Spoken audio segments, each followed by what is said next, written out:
បាទសូមជម្រាបសួរក៏ដូចសួស្តីពុកម៉ែបងប្អូននិងមិត្តភ័ក្តិទាំងអស់គ្នាដែលមកកាន់ Channel សុភ័ក្រ Smart Online នៅក្នុងវីដេអូនេះខ្ញុំចង់ចែករំលែកនិងបង្រៀនបងប្អូនពីរបៀបដូរឈ្មោះ Account Facebook Profile ឆ្នាំ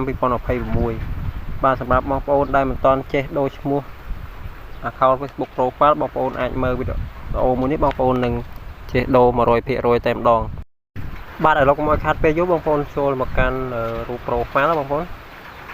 គឺមួយបងប្អូនចុចកន្លែង 3 បណ្ដាខ្ញុំចូលមកកាន់រូប profile ដើម្បីខ្ញុំឲ្យបងប្អូនមើលឈ្មោះខ្ញុំឈ្មោះចាស់ខ្ញុំនិនសុភ័ត្រាជាអក្សរអង់គ្លេសឥឡូវខ្ញុំចង់ដូរឈ្មោះខ្ញុំដាក់ជាអក្សរខ្មែរពីម្ដងបាទឥឡូវបងប្អូនចុចត្រង់កន្លែង 3 បងប្អូនចុចត្រង់កន្លែង 3 រួចហើយបងប្អូនអូសឡើងលើបងប្អូនឃើញពាក្យថាការកំណត់និងឯកជនភាពបន្តមកទៀតបងប្អូនចុចពាក្យថាការកំណត់បាទបន្តទៀតវានឹងចេញផ្ទាំងបែបនេះបងប្អូន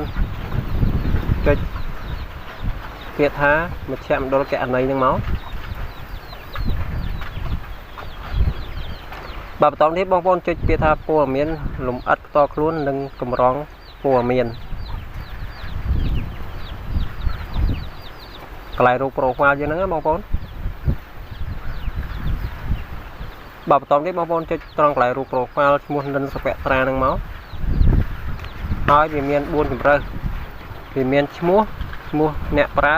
រូបភាពព័ត៌មានផ្ទាល់ខ្លួននិង avatar បងប្អូនជ្រើសរើសអាទី1មកកន្លែងឈ្មោះហ្នឹងមកកន្លែងយើងដូរកន្លែងហ្នឹងកន្លែងយើងត្រូវបំពេញដូរឈ្មោះដាក់ឈ្មោះថ្មីបងប្អូនបាទបន្តទៀតបងប្អូនចុចលុបមកលុបកន្លែងនា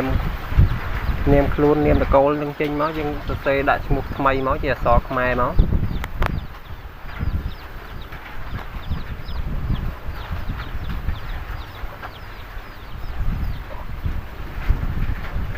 បងប្អូនចុចបងប្អូនជួយដៃប៉ះហើយវានឹងចេញសញ្ញាខ្វាយបងប្អូនចុចខ្វាយហ្នឹងមកបាទឥឡូវខ្ញុំដាក់តកូលសិនបងប្អូនចង់ដាក់ឈ្មោះនាមខ្លួនមុនហើយតកូលក្រោយក៏បានដែរខ្ញុំដាក់ឈ្មោះថានិនសុភ័ត្រាប៉ុន្តែជាអក្សរខ្មែរវិញម្ដងណាបងប្អូន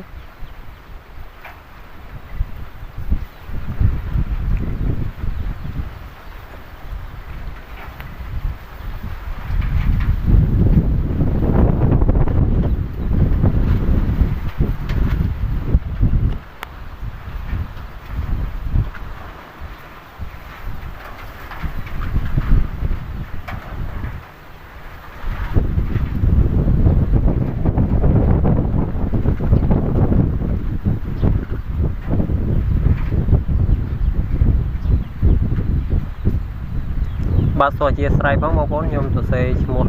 សុភ័ត្រាខុសហើយឥឡូវខ្ញុំសរសេរសារថ្មីវិញម្ដង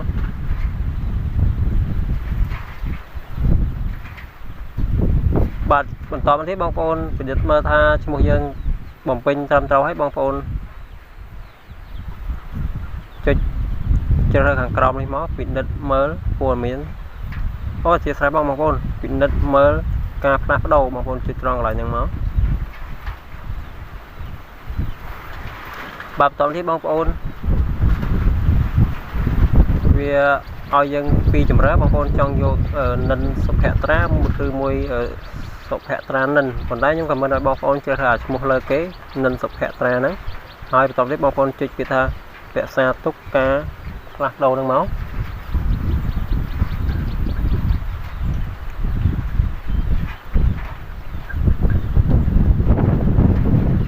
បាទហើយបងប្អូនចុច clear ទៅក្រោយអស់មកដើម្បីយើងទៅចូលឆែកមើលឈ្មោះយើង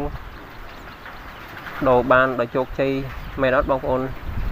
clear ថយក្រោយអស់ហើយបងប្អូនចូលមកកាន់រូប profile យើងហ្នឹងមកហើយបងប្អូន refresh មួយមកដើម្បីយើងឲ្យវា load ឈ្មោះយើងដែលយើងដូរថ្មីមិញហ្នឹងណាអូខេឥឡូវយើងបានដូរឈ្មោះបានដោយជោគជ័យបងប្អូននិនសុភ័ត្រាកាលពីមុននិនសុភ័ត្រាជាអក្សរអង់គ្លេសឥឡូវវីដេអូខ្ញុំមានតែប៉ុណ្្នឹងទេបងប្អូនសូមអរគុណសូមលា